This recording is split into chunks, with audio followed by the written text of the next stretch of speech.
Hello friends, this is Malki Sharma and welcome on my YouTube channel biology by Malki Sharma. So friends, जैसे कि आपको पता है हमारा जो ट्रांसलेशन है, ट्रांसलेशन से रिलेटेड हमारे टॉपिक चल रहे हैं। और बेसिकली ट्रांसलेशन के अंदर हमने मैसेंजर आरएनए और ट्रांसफ़र आरएनए प्लस हम ये देख चुके हैं कि किस प्रकार से आपकी बाइंडिंग होती है। बेसिकली किसकी बाइंडिंग होती है भाई?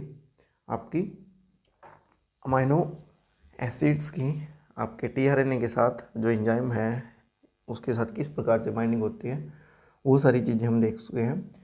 तो जो हमारी आज की वीडियो है, बेसिकली आज की वीडियो के अंदर हम देखते हैं हमारा जो नेक्स्ट जो रिक्वायरमेंट है ट्रांसलेशन की उसको। ओके, तो फ्रेंड्स, जो आज हम वीडियो देखने जा रहे हैं बेसिकली वो हमारी वीडियो होगी राइबोसोम के ऊपर। तो राइबोसोम इज बेसिकली क्या होता है, सबसे पहले तो ये जान लेते हैं। तो राइबोसोम एक 2 सब यूनिट स्ट्रक्चर है बेसिकली, जिसके अंदर एक लार्ज सब यूनिट होगी, एक स्मॉल सब यूनिट होगी। एंड दिस 2 सब unit structure is help to provide a platform for binding of the mRNA as well as tRNA as well as incoming amino acids on it. And basically this platform is further help in the proceeding the process of translation. समझ रहे हो? तो मतलब ये है कि भाई जो आपका राइबोसोम है, बेसिकली राइबोसोम एक प्लेटफॉर्म देगा जिसके ऊपर mRNA आके बाइंड होगा। ओके, आपका टीआरएनए जो चार्ज टीआरएनए है वो आके बाइंड होगा। अभी ये चार्ज टीआरएनए क्या है वो हम पिछली वीडियोस में देख चुके हैं कि चार्ज टीआरएनए बाइंड होगा, फिर mRNA क्या करेगा, फर्दर आगे मूव करेगा 5 to 3 डायरेक्शन में, और ऐसे मूव करते करते करते प्रोटीन का क्या हो जाता है, सिंथेसाइज हो जाता है। तो बेसिकली राइबोसोम क्या है, राइबोसोम हेल्प करता है एक प्लेटफॉर्म प्रोवाइड करने में जिसके ऊपर सारी की सारी जो ट्रांसलेशन मशीनरीज है बेसिकली वो आके क्या हो जाती है, बाइंड हो जाती है। ओके, तो जैसे कि हमें पिछली वीडियोस के अंदर पढ़ा है या देखा है कि जो डीएनए की जो रेप्लिकेशन रेट थी, डीएनए की जो रेप्लिकेशन रेट थी, है ना, कि रेप्लिकेशन रेट मतलब कि किस स्पीड से जो आपकी रेप्लिकेशन हो रही है उसको हम बोलते हैं रेप्लिकेशन रेट, है ना।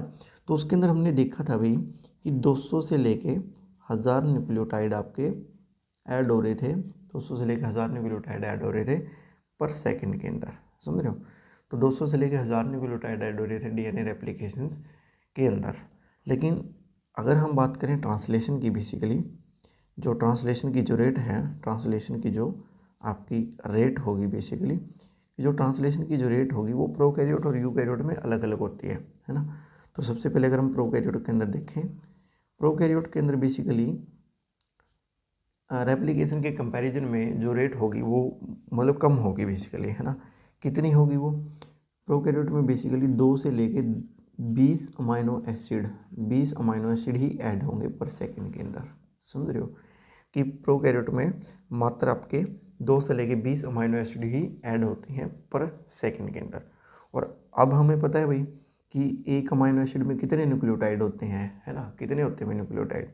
3 होते हैं। तो हम कह सकते हैं कि 60 न्यूक्लियोटाइड पर सेकंड की जो स्पीड पाई जाती है प्रोकैरियोट की ट्रांसलेशन के अंदर वो बहुत ज़्यादा कम है जिससे डीएनए की रेप्लिकेशन रेट से, है ना। ओके, ये पॉइंट हमें याद रखने हैं, अभी डायरेक्टली पूछे जा सकते हैं आपसे। देन अगर हम बात करें यूकैरियोटिक जो ट्रांसलेशन की जो रेट है यूकैरियोट के अंदर, तो जो यूकैरियोट की जो ट्रांसलेशन जो रेट होगी वो प्रोकैरियोट की ट्रांसलेशन रेट से भी बिल्कुल क्या होगी, कम होगी।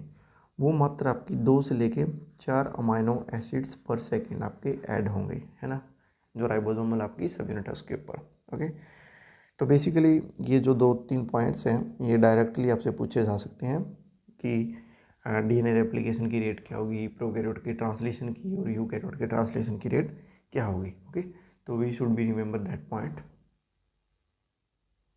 अब हमें ये जानना है कि जो राइबोसोम है आपका, राइबोसोम जो प्रोटीन को सिंथेसाइज करता है या अमाइनो एसिड्स को बनाता है वो प्रोकैरियोट के अंदर और यूकैरियोट के अंदर अलग अलग तरीके से सिंथेसाइज करता है या उसको बनाता है। ओके, तो वो देखते हैं क्या क्या मतलब चीज़ें इसके अंदर देखने को मिलेंगी हमें।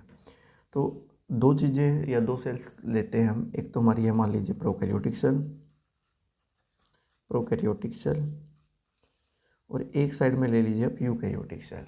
Okay, eukaryotic cell. तो समझने की बात ये है कि जो आपकी प्रोकैरियोटिक सेल है, बेसिकली प्रोकैरियोटिक सेल में जो रेप्लिकेशन है और जो ट्रांसक्रिप्शन है और जो आपकी ट्रांसलेशन है, दोनों क्या करती हैं, पैरेलली क्या करेंगे, मूव करेंगे, है ना, पैरेलली चलेंगे। समझ रहे हो कि जैसे ही यहाँ पे ट्रांसक्रिप्शन स्टार्ट हुई, ट्रांसक्रिप्शन होती है ना, ट्रांसक्रिप्शन जैसे ही स्टार्ट हुई उसके साथ साथ आपकी क्या स्टार्ट हो जाती है, ट्रांसलेशन स्टार्ट हो जाती है, ट्रांसलेशन स्टार्ट हो जाती है। समझ रहे हो, ये भी भाई बहुत ज़्यादा इंपॉर्टेंट पॉइंट्स हैं कि जैसे ही प्रोकैरियोटिक सेल के अंदर आपकी ट्रांसक्रिप्शन स्टार्ट हो जाती है, उसके साथ साथ ही आपकी ट्रांसलेशन प्रोसेस भी स्टार्ट हो जाती है। लेकिन इन केस ऑफ यूकैरियोट जो ट्रांसक्रिप्शन और जो ट्रांसलेशन है, दोनों प्रोसेस अलग अलग टाइम में होगी। कि पहले तो आपकी ट्रांसक्रिप्शन होगी, मतलब पहले आपका आरएनए बनेगा, देन उसके बाद आपका क्या बनेगा, प्रोटीन बनेगी, मतलब ट्रांसलेशन होगी। But in case of prokaryote, transcription and translation are move in parallel fashions. Okay, we can say that. So if we understand, और अगर हम इसको डायग्रामेटिकली थोड़ा सा समझने की कोशिश करें तो कैसे ये सारी चीज़ें होती हैं वो देख लेते हैं। ओके, तो जैसे हमने ट्रांसक्रिप्शन किया था भाई, ट्रांसक्रिप्शन में हमने बहुत सारी चीज़ें देखी थी कि ये हमारा क्या था, यहाँ पे अनवाइंडिंग कर दी थी, किसने, हेलिकेज ने अनवाइंडिंग की थी, अगर आपको याद हो तो। और यहाँ पे हमारा क्या था, आरएनए पॉलीमरेज, है ना, that is a RNA polymerase, RNA polymerase, हम इसको ऐसे लिखते हैं, आरएनए पॉलीमरेज। फिर हमने बताया था भाई कि इससे क्या बनता है आपका, इससे क्या बनेगा, एक आरएनए बनेगा, है ना, इसको हम मैच्योर आरएनए भी बोल सकते हैं, या आरएनए आपका बनेगा। ओके, 5 to 3 डायरेक्शन में। अब यहाँ पे क्या होगा भाई, जैसे ये आरएनए का सिंथेसाइज हो रहा है, जैसे ये आरएनए बन रहा है, सिंथेसाइज हो रहा है, साथ के साथ इसके ऊपर क्या आके अटैच हो जाएंगे, आपके राइबोसोम। ओके, इसके साथ क्या अटैच होगी भाई, ऐसे राइबोसोम। राइबोसोम की 200 मिनट है, एक स्मॉल सा मिनट, एक लार्ज सा मिनट, वो हम आगे पढ़ेंगे भाई। ओके, ये लार्ज सा मिनट है, ये स्मॉल सा मिनट है। तो देखिए जैसे ही ट्रांसक्रिप्शन भी चल रही है, एमआरएनए बन रहा है, प्लस आपका ट्रांसलेशन भी स्टार्ट होगी। ओके, ट्रांसलेशन स्टार्ट होगी मतलब कि प्रोटीन भी बनना शुरू हो जाती है। ओके, तो मान लीजिए इस तरीके से, ये देखिए आपको दिखाया जा रहा है, ये आपका अमाइनो एसिड्स हैं, ये क्या आपका अमाइनो एसिड्स है, और ये आपका क्या है, आरएनए है ना, कि आरएनए भी बन रहा है, साथ के साथ आपकी अमाइनो एसिड्स भी बन रही है। तो इसका मतलब हम ये कह सकते हैं कि जो ट्रांसक्रिप्शन और ट्रांसलेशन है प्रोकैरियोटिक सेल में, वो पैरेलली मूव करेगी, है ना। ओके, देन थोड़ा सा और आगे इस डायग्राम को अगर हम देखें तो थोड़ा सा और आगे जूम आउट करके या इसको थोड़ा आगे प्रोसीड करके देखें तो क्या होगा, देखिए यही देख अनवाइंडिंग ऑफ डीएनए है ये, है ना। यहाँ पे हमारा क्या है, RNA polymerase. Okay, that is RNA polymerase है हमारा ये, दैट इज़ ये RNA polymerase. Okay, RNA polymerase है। अब आपको पता है भाई, हाँ, यहाँ से क्या निकल रहा है, आपका आरएनए निकल रहा है, समझ रहे हो, that is a RNA 5' and that is a 3' and. अब देखो क्या होगा, ये आपका क्या है, राइबोसोम है, स्मॉल एंड लार्ज सब यूनिट, ये आपका क्या है, ribosome large and small sub unit. Okay, तो इस तरीके से देखिए आपकी अमाइनो एसिड्स का सिंथेसाइज हो रहा है। ओके, तो यहाँ से हम डायरेक्टली ये बोल सकते हैं कि in case of prokaryotic cell there is a coupled process which is take place here, in which transcription as well as translation are proceed in a simultaneously या parallel manner. Okay, but whenever we move toward the eukaryotic cell, जब आप eukaryotic cell की तरफ move करोगे या proceed करोगे तो इसके अंदर देखने को क्या मिलेगा आपका, इसके अंदर देखने को ये मिलेगा कि इसके अंदर देखिए न्यूक्लियस होगा भाई, ये क्या मान लीजिएगा, दैट इज़ अ न्यूक्लियस, है ना, इस सेल का क्या ये न्यूक्लियस है। यूकैरियोटिक सेल में मान लीजिए क्या है, न्यूक्लियस है। अब इस न्यूक्लियस के अंदर क्या होगा भाई, इस न्यूक्लियस के अंदर सबसे पहले ये मान लीजिएगा आपका क्या होगा, डीएनए है ना। इस डीएनए से फर्दर क्या बना, दूसरा डीएनए बना, मतलब कि इस न्यूक्लियस के अंदर ही क्या हुआ, रेप्लिकेशन हुई, है ना। फर्स्ट स्टेप आप क्या बोल सकते हो कि डीएनए से डीएनए क्या हुआ, बना, तो ये हुई रेप्लिकेशन। तो न्यूक्लियस के अंदर क्या हो रही है, आपकी दिखाई दे रही है रेप्लिकेशन, डीएनए है ना। अब इस डीएनए से क्या बनेगा भाई, इस डीएनए से मान लीजिए आपका क्या बन गया, आरएनए बन गया। मान लीजिए ये मैं सिंगल स्टैंडर्ड से दिखा रहा हूँ, ये आपका क्या बन गया, आरएनए बन गया। ओके, ये क्या है आपका transcription, that is a transcription, है ना। ये आपकी ट्रांसक्रिप्शन है। देन अब ये जो आरएनए है भाई, ये आरएनए आपका न्यूक्लियस से किसके अंदर आ जाता है, साइटोप्लाज्म के अंदर। ये तो न्यूक्लियस है ना, ये आ जाता है आपका साइटोप्लाज्म के अंदर। ये मान लीजिए आपका क्या है, साइटोप्लाज्म है, ले लीजिए साइटोप्लाज्म, है ना, साइटोप्लाज्म। ओके ओके, यहाँ लिख देते हैं this is a cytoplasm. Okay, cytoplasm में आ गया। अब इस साइटोप्लाज्म में आके फिर इसकी क्या बनती है, प्रोटीन्स बनती है या अमाइनो एसिड्स बनती है। प्रोटीन बनी या अमाइनो एसिड्स बनी। ओके, तो यहाँ से यही पता चला कि सबसे पहले तो डीएनए से आरएनए बनाया, वो कंप्लीट बनाया है ना। ये नहीं है कि जैसे आपका इस केस में है आपका मतलब कि प्रोकैरियोटिक सेल में है जैसे थोड़ा सा 20 से 30 न्यूक्लियोटाइड आरएनए बनते ही आपकी राइबोसोम आके अटैच हो जाती है। No, there is not this will be take place in case of the eukaryotic cell. In case of eukaryotic cell, first of all the transcription process is complete out, then it RNA move from nucleus to cytoplasm, फिर RNA nucleus से cytoplasm में जाएगा। then here ribosomal units या subunits bind with the RNA and it will be start the process of the translation. So we can see here that the transcription and translation process in case of eukaryote are not coupled, they are occurred in a different time. Okay, तो चलिए अब हम एक interesting point यहाँ पे discuss करने जा रहे हैं आपके साथ। हम क्या करते हैं, जो राइबोसोम है ना,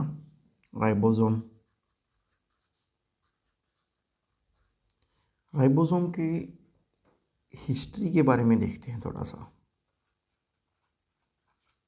कि राइबोसोम का स्ट्रक्चर बेसिकली कैसे ओरिजिनेट हुआ है ना, किस साइंटिस्ट ने इसके ऊपर काम किया और किस तरीके से राइबोसोम का स्ट्रक्चर आपके सामने आया। ओके, तो ब्रीफ हिस्ट्री जान लेते हैं राइबोसोम के बारे में जस्ट। तो एक साइंटिस्ट थे भाई, साइंटिस्ट का नाम है थियोडोर स्वाडबर्ग।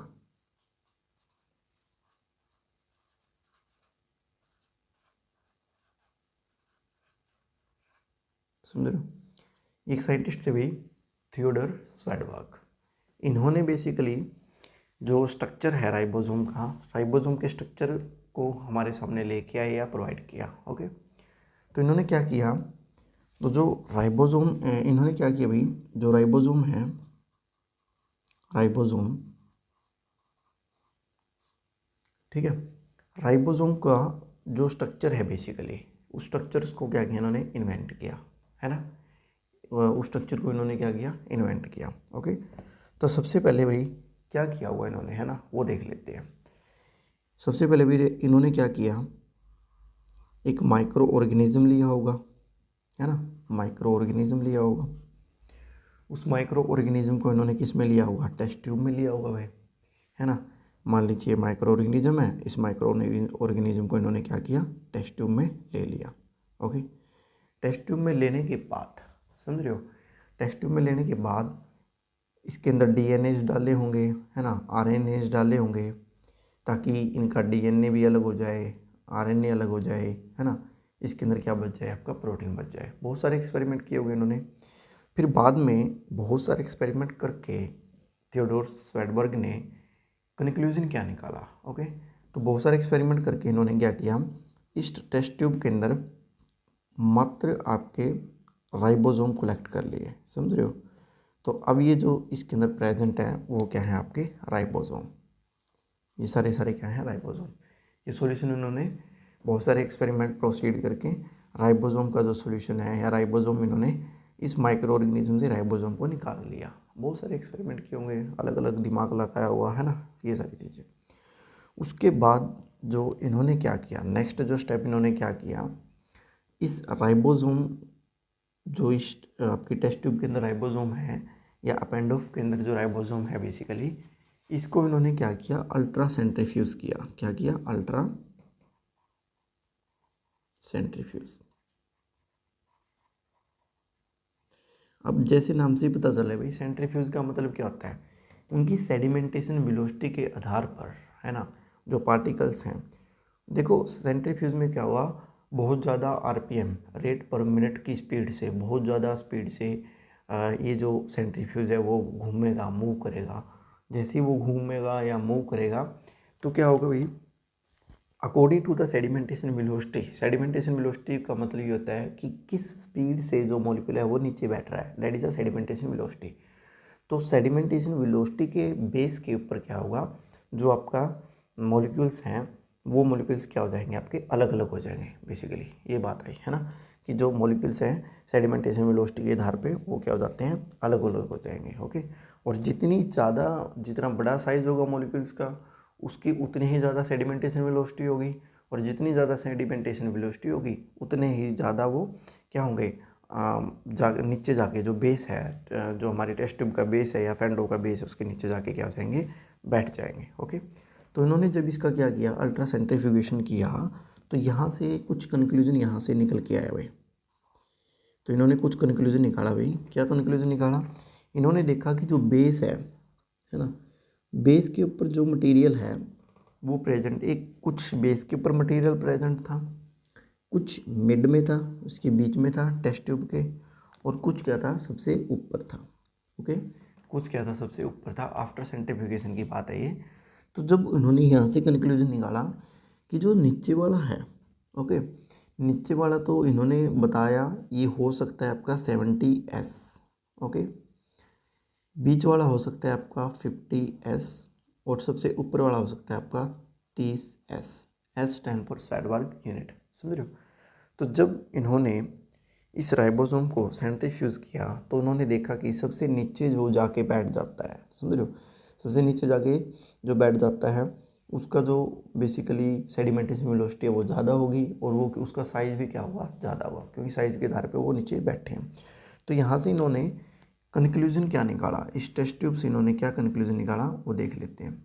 इन्होंने कंक्लूजन निकाला कि जो राइबोसोम है आपका, राइबोसोम है, राइबोसोम बेसिकली दो सब यूनिट में से मिलकर बना हुआ है। Ribosome is made from the two सब unit, one is a large सब unit, and another is a small sub unit, समझ रहे हो। उन्होंने ये देखा कि जो राइबोसोम है बेसिकली वो दो सब यूनिट से मिलकर बना हुआ है भाई, एक तो लार्ज सब यूनिट, एक क्या होगा, स्मॉल सब यूनिट होगी। ओके, फिर इन्होंने एक कंक्लूजन और निकाला कि जो लार्ज सब यूनिट है बेसिकली, उस लार्ज सब यूनिट की सेडिमेंटेशन वेलोसिटी क्या थी, ज़्यादा थी। सेडिमेंटेशन जो वेलोसिटी है, मतलब कि जो नीचे बैठने की जो दर है वो क्या है, ज़्यादा है। इसकी जो सेडिमेंटेशन वेलोसिटी थी कम है, रादर देन दैट लार्ज सब यूनिट। ओके, तो इन्होंने यहाँ से एक ही कंक्लूजन निकाला इस एक्सपेरिमेंट के ज़रिए कि जब इन्होंने सेंट्रीफ्यूज किया तो उन्होंने देखा कि राइबोसोम टेस्ट ट्यूब के अंदर या पेंडोफ के अंदर 3 लेयर के अंदर डिवाइड हो जाता है। ओके, उन 3 लेयर के अंदर उन्होंने ये देखा कि जिस सब यूनिट का सबसे ज़्यादा मतलब साइज़ था, जिसका सबसे ज़्यादा बड़ा साइज़ था, वो टेस्ट ट्यूब के बिल्कुल बेस में जाके बैठ जाता है, और जिनका कम था वो उस साइज़ के आधार पे वो अलग अलग आपके वो जो मॉलिक्यूल हैं आपके बैठ जाते हैं। ओके, तो यहाँ से यही कंक्लूजन निकला भाई इस एक्सपेरिमेंट से कि आपकी दो प्रकार की यूनिट यहाँ से बनती हैं, एक लार्ज सब यूनिट और एक आपकी होती है स्मॉल सब यूनिट। ओके, अब ये जो लार्ज सब यूनिट है और जो स्मॉल सब यूनिट है वो प्रोकैरियोटिक सेल के अंदर अलग होगी और यूकैरियोटिक सेल के अंदर अलग होगी, and this creation of the large सब यूनिट एंड small सब unit is totally depend upon the sedimentation velocity. If the subunit having sedimentation velocity is higher, then it create a large subunit, and if their sedimentation velocity is lower, then it form a small subunit. Okay, तो चलिए अब हम ये देख लेते हैं कि जो ये सब यूनिट है प्रोकैरियोट के अंदर, जो लार्ज सब यूनिट है और यूकैरियोट के अंदर, ये मतलब किस किस टाइप की होंगी या कैसी होंगी, है ना। तो जो हम देख लेते हैं आगे, राइबोसोम, राइबोसोम में हम इसको देखते हैं यूकैरियोटिक सेल के अंदर, यूकैरियोटिक सेल के अंदर देखते हैं इसको, और इसको हम देखते हैं प्रोकैरियोटिक सेल के अंदर। तो जो यूकैरियोटिक सेल है बेसिकली, यूकैरियोटिक सेल के अंदर जो राइबोसोम होगा वो राइबोसोम होगा आपका 80S, 80S, समझ रहे हो। सबसे पहले तो ये जानो 80, 80, S stand for Svedberg unit. Okay, तो राइबोसोम जो पाया जाएगा आपका किसके अंदर, यूकेरियोटिक सेल के अंदर, वो होगा 80S स्वेडबर्ग, क्योंकि इस साइंटिस्ट ने इसको खोजा था। ओके, और जो प्रोकैरियोट है, प्रोकैरियोट के अंदर जो राइबोसोम मिलेगा वो होगा आपका 70S, 70S, समझ रहे हो। तो 70S पाया जाता है प्रोकैरियोटिक सेल के अंदर और 80S पाया जाता है यूकेरियोटिक सेल के अंदर। ओके, उसके बाद हमने बताया था जो प्रोकैरियोट है, जो राइबोसोम है वो दो में डिवाइड हो जाता है, 2 सब यूनिट में, एक लार्ज सब यूनिट होगी, एक आपकी क्या होगी, स्मॉल सब यूनिट होगी। ओके, तो जो राइबोसोम है ये आपका राइबोसोम ही है बेसिकली। तो ये राइबोसोम दो में डिवाइड हो जाएगा, एक तो लार्ज सब यूनिट, लार्ज सब यूनिट, एक होगी आपकी small sub unit, small sub unit. इसमें भी ऐसा ही होगा भाई, एक लार्ज सब यूनिट में डिवाइड हो गया, लार्ज सब यूनिट में, एक हो गया आपका स्मॉल सब यूनिट में। ओके, दो इसकी जो यूकैरियोटिक सेल की जो लार्ज सब यूनिट है वो होगी आपकी 60S, और इसकी जो लार्ज सब यूनिट होगी वो होगी आपकी 40S, और जो प्रोकैरियोट में होगी लार्ज सब यूनिट वो होगी आपकी 50S, और यूकैरियोट में जो प्रोकैरियोट की जो स्मॉल सब यूनिट में जो स्मॉल सब यूनिट होगी वो होगी आपकी 30S, समझ रहे हो। अभी ये भाई देखो, अगर इनके जोड़ को देखें भाई, इनके जोड़ को यहाँ से देखें तो ये आपका 100S बन रहा है, बट ये क्या होना चाहिए, 80S होना चाहिए, है ना। और यहाँ इसके जोड़ के देखें तो 80 हो रहा है, 70 होना चाहिए, है ना। तो ये ऐसा क्यों है वो भी हम देखेंगे। ओके, बट सबसे पहले हम देख लेते हैं कि जो लार्ज यूनिट है, बेसिकली लार्ज यूनिट में क्या होगा, आपकी कुछ RNA पाए जाएंगे और कुछ आपकी प्रोटीन पाए जाएंगी। ओके, तो जो अगर हम बोल रहे हैं कि जो राइबोसोम है basically, ribosome ribosome proteins plus RNA के मिश्रण से बना होता है। ओके, प्रोटीन और RNA के मिश्रण से बना होता है। ओके, तो जो हमारा बेसिकली आपका लार्ज यूनिट है, लार्ज यूनिट के अंदर क्या क्या मिलता है वो देख लेते हैं, है ना। तो लार्ज यूनिट के अंदर बेसिकली आपको एक मिलता है 5.8 SS for stand for Svedberg unit, R ribosomal RNA, समझ रहे हो। 5.8 SrRNA मिलता है। दूसरा आपको मिलेगा इसके अंदर 5S stand for Svedberg unit, rRNA ribosomal rRNA। Okay, एक इसके अंदर मिलेगा आपको 28S Svedberg unit ribosomal rRNA। Okay, ये तो इसके अंदर क्या मिलेंगे, आपके RNA मिलेंगे, RNA। ओके, और कि इसके अंदर क्या मिलेगा, इसके अंदर मिलेगी आपको प्रोटीन्स, और इसके अंदर आपकी 49 प्रोटीन्स मिलती है ना, 49 टाइप ऑफ प्रोटीन इसके अंदर आपको देखने को मिलेगी। Then we are move toward the small sub unit. तो स्मॉल सब यूनिट की अगर हम बात करते हैं भाई, स्मॉल सब यूनिट के अंदर आपको मिलेगा देखने को 18S rRNA, 18S rRNA मिलेगा आपको देखने को।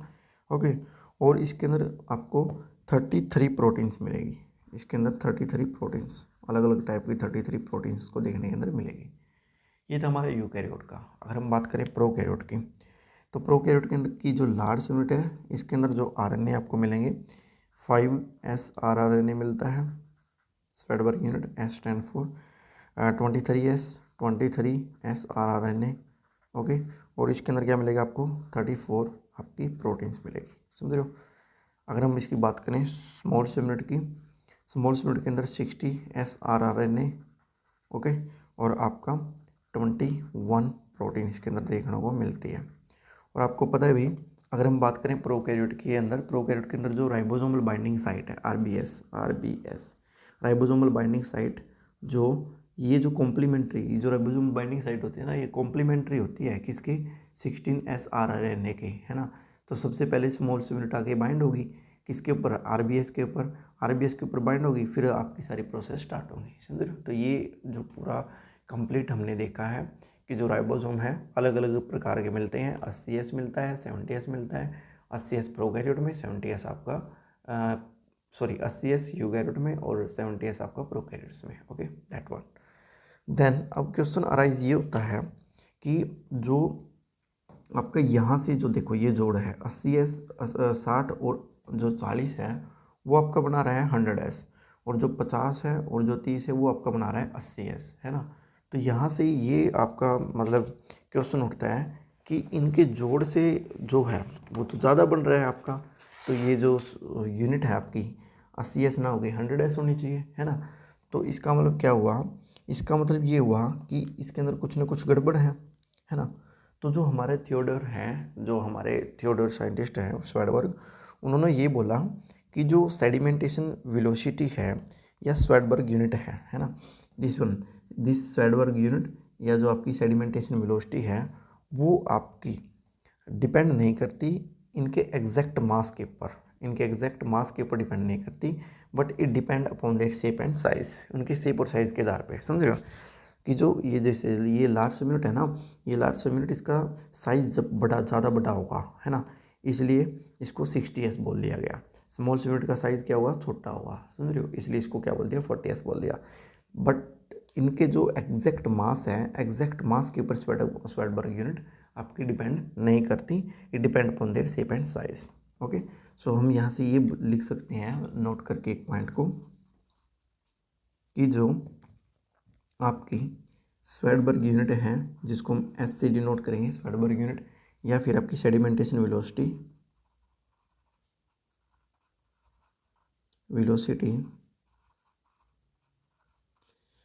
सेडिमेंटेशन वेलोसिटी वो डेटरमाइंड की जाएगी, डेटरमाइंड की जाएगी किसके द्वारा, determined via shape and size of molecule, shape and size. Okay, तो जो शेप है और साइज है, शेप और साइज ऑफ मॉलिक्यूल के ऊपर डिपेंड करती है, rather than that there exact mass. So that's why there is 80s Swedberg unit is present and there is 70s Swedberg unit present rather than that 100s and 80s. Okay,